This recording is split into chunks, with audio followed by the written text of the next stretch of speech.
Hi OGs, welcome and welcome back to On God with me, Philomena's Mono, mindful, heartful and purposeful conversations. If it's your first time here, you just find yourself a community of believers who are doing life with Christ one stumble at a time. If you've been with me since episode numero uno, you know I super duper appreciate you. Thank you so much for holding space for the girl, as the girl has been holding space for you.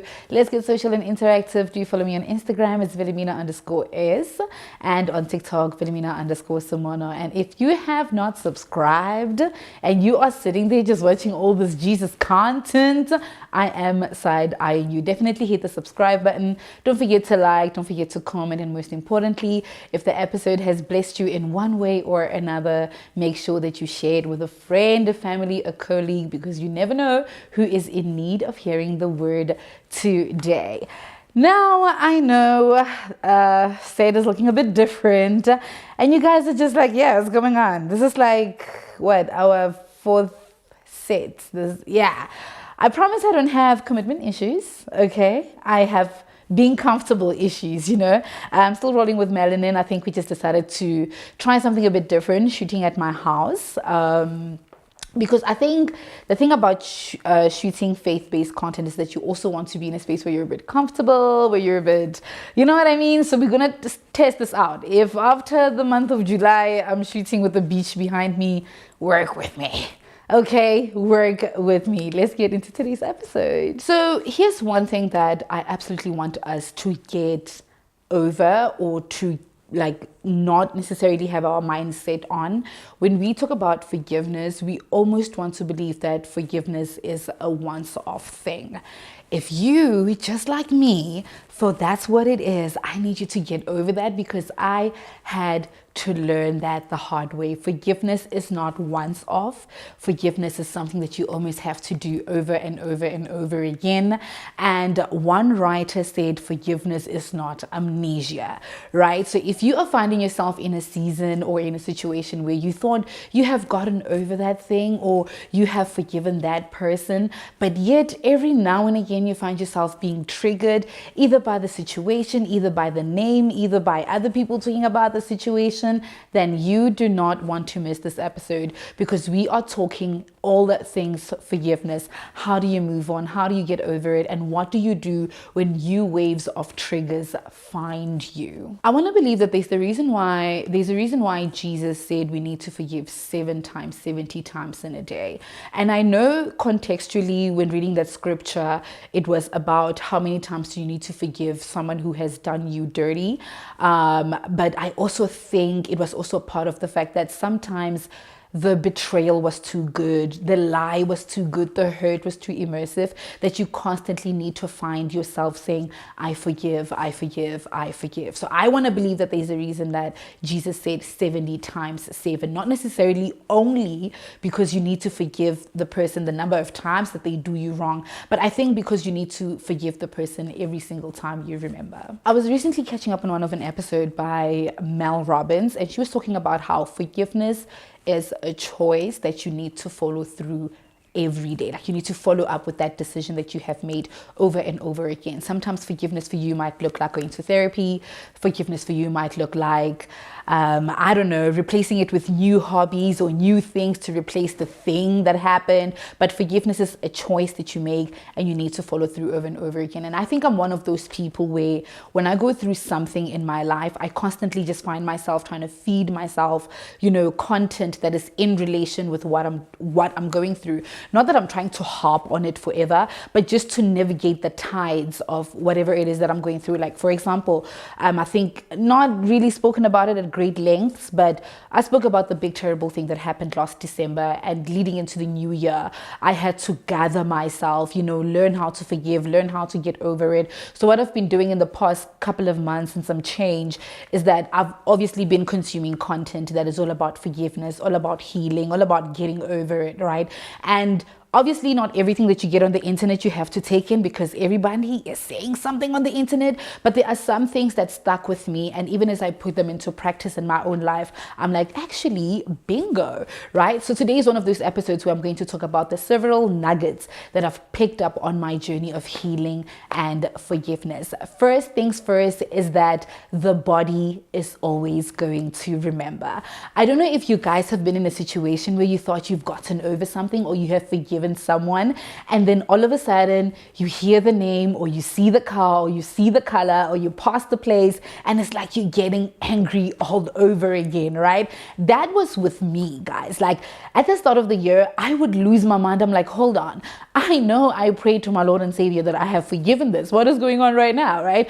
But studies have shown that the body will always remember, because the subconscious usually takes longer to register what you and your mind have already gotten in agreement with, right? It might take longer when you see the car, hear the name, see the color, see the place, for your subconscious to be like, no, we've actually made the decision to forgive this. So it's very important that in moments where you find yourself being angry all over again, you don't necessarily think that you have undone all the work you've done into forgiving the situation or moving on from the thing, but it's important that you say, my body remembers, because the thing that happened is real. The thing that happened has changed you in one way or another, but you have decided that you have forgiven the thing. So it's very important to reaffirm your subconscious about the forgiveness, about moving on from the thing, right? Because I don't want to necessarily say, when you have these triggers, you need to shove them away. You need to go get help, okay? Don't shove everything away. But if you're in a situation where you're like me, where you enjoy healing, you love going through the motions of navigating the thing that you're feeling and the thing that you're going through, every time you've made the agreement to forgive, and yet you have new waves of triggers hitting you, it's very important that you reaffirm your subconscious that we've made the decision, that we have forgiven that. Yes, it happened. Yes, it's true. Yes, it's real, but we have forgiven that. Second thing that I learned on the journey of healing and forgiveness, guys, is that you need to separate the event from the story. This is an interesting piece of article I read on Substack. I think it's Stoicism on heartbreak, right? It's one of the philosophies. I think I've mentioned you guys that I'm taking a deep dive into Greek philosophy just to understand, the he's and the who's of who's in the zoo, right? So ultimately, I think when the author of the article was explaining, they were speaking on heartbreak, they were like, the reason you stay in pain because of what you've decided the thing happening means, right? For example, if you lost the job, that is the event. But if you decide that because you've lost the job, you're never going to get employed again, then you are going to stay in pain, right? I think the article was just unpacking some of the things that you are in control of when it comes to navigating heartbreak, and some of the things that you are not in control of, right? The event and the story are two separate things. I would like to say that the story is your opinion of the event. The event is that someone left, someone broke your heart, someone betrayed you, someone let you down, someone disappointed you. That is the event. That is the fact. There's nothing you can do about that. But the story, which is your opinion, just because they disappointed you, now you think you're never going to be happy. Just because they left, now you think you're never going to find love. Just because they did that, now you think that is not going to happen. So we need to normalize, whenever we are going through the tides of forgiveness, heartbreak, and healing, to separate the event from the story, to remove your opinion from the event. And guys, when I tell you that changed my entire brain chemistry, not that I became a different person, but I remember going back into my journal and writing to say, okay, this is the event. This is what happened in December. But what opinions have you added to the story that makes you think that actually is keeping you in pain, right? And I realized, guys, I was using words like,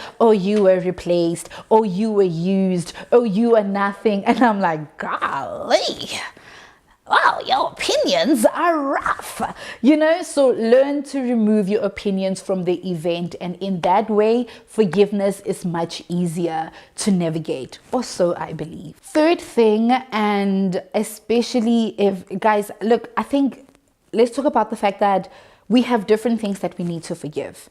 Others more gory than others. You know what I mean? Some a bit more simple, some a bit harder, some a bit like, whoa, I can't believe I need to actually forgive that, right? But I think for me, one of the things that I did, or I had to remind myself of, which made it easier to like navigate the whole forgiving journey, is understanding that because Jesus first loved me, I am going to have to love the next person. Because Jesus first forgave me, I am going to have to forgive the next person. And I can even remove myself from the equation, right? Jesus already forgave the person. Jesus already loves the person. So who am I to think that I'm not going to forgive the person, I'm not going to love the person, and I'm going to wish the person bad? So the more I studied scripture about loving, because love is the core center of our faith. We need to love God. We need to love Jesus. We need to love our neighbors as we love ourselves. And I knew, you guys, I was in trouble in one of my prayer sessions when God was like, okay, I need you to pray for that person. Whew, it was like I swallowed a hot potato. I said, excuse me, what?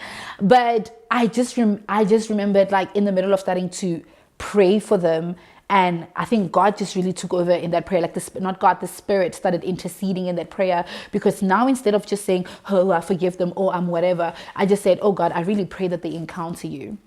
I pray that they meet you somewhere in their life and they love you and they just want to give up everything for you, because it is only if they can understand this particular kind of love, you know, the agape love, if they understand it, then they can be able to move through life differently, right? So if you are having a hard time forgiving someone, just remember, while you were a sinner, at the peak of your filth, when like peak debauchery, Jesus said, I'm gonna die for you because I love you. Jesus even saw the sins you were going to commit, the things you were going to say about yourself, about your future. And he said, yep, that one. When the 99, the perfect 99 was going about their life, Jesus said, hold on, I have to put some church in it, right? So I think that helped me quickly move into the other side of forgiveness, where I was like, listen, I'm not even worthy. I'm not even perfect, right?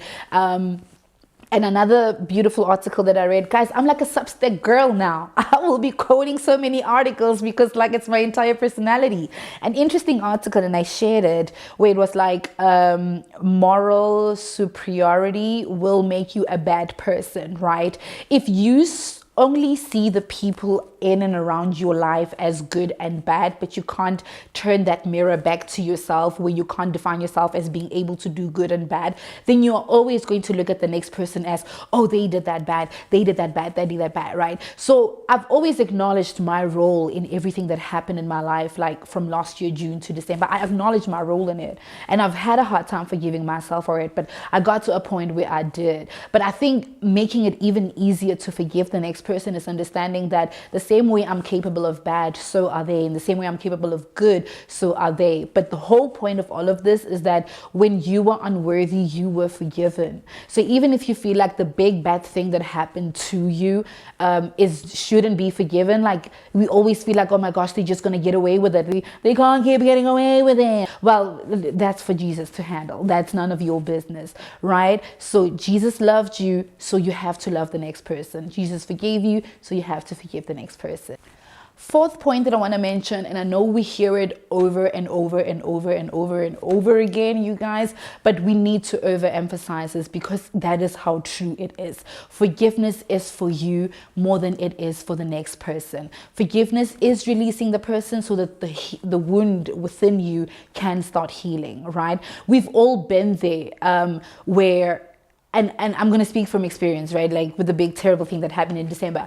Like I remember like a month or two after leaving the place and moving on and doing everything with my life, there were just whims of that, oh yeah, that everyone is moving on with their life, girl, you better move on with yours too. Imagine harping all this anger and hatred and bitterness just for you to one day bump into this person at the supermarket, holding hands and moving on with their life, buying fruits and veggies and all of that. And you're like, wait, what? Your brain is not going to be able to comprehend what is happening in front of you. So trust and believe. And like most of us, and I think a majority of us, the people we need to forgive, or the thing we need to forgive, The other people, like, they don't care. They wouldn't care less. They've moved on with your life. You are there every other day making it a topic of discussion. You are there every other day trying to hate from outside of the club when you can't even get in. You know what I mean? So forgiveness really is more about you than it is for the next person. I've read interesting articles where people talk about the person that raped me. I later found out in life that they had dementia and the families were not taking care of them. And then I took it upon myself to take care of them. And I'm like, whoa, you are, whoa, you are so brave, you know? But I think it's that sweet release. It's that sweet release, right? And I think one thing that I had to navigate very clear, and I've spoken very loudly about it, there's no such thing as closure for you to forgive someone. Sometimes all you need is clarity, right? And one thing that God has been faithfully helping me with as I was navigating this whole, forgiveness, healing, and getting over it, is that He will give you clarity. He will show you things that you need to see about the situation itself so that you can get to the next point where you realize that, dang darn it was never even about the other person. It was about me. It was about my own personal development. You know how we talk about God leaves the best battles for His soldiers? I mean, it was not one of those. This one was self-inflicted, but God will always turn something bad into good. And that is like the most beautiful thing that I have learned throughout this whole journey.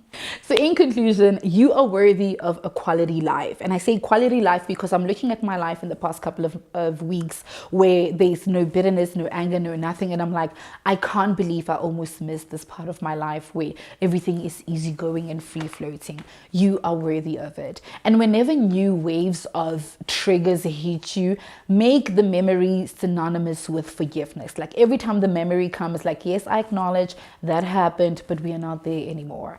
We are not there anymore, because the body is always going to remember, but you must always follow up with the decision to say, I am going to forgive. And the most important thing is to let go and let God. We use this line very loosely, but family, I think it is quite important. Let go and let God. Because remember, if you are not letting go and letting God, that's just you actively in one way or another keeping the person, keeping the situation, keeping the incident alive in your life. And like I said, you deserve more out of life than the thing that happened to you. And that is all I have for you guys this week. Thank you so much for tuning in. If this episode has blessed you in one way or another, please do not forget to share it with a friend, family, friend, colleague, anybody out there who this word might just bless. Otherwise, stay mindful, stay heartful, stay purposeful. XOXO, Kingdom Girl.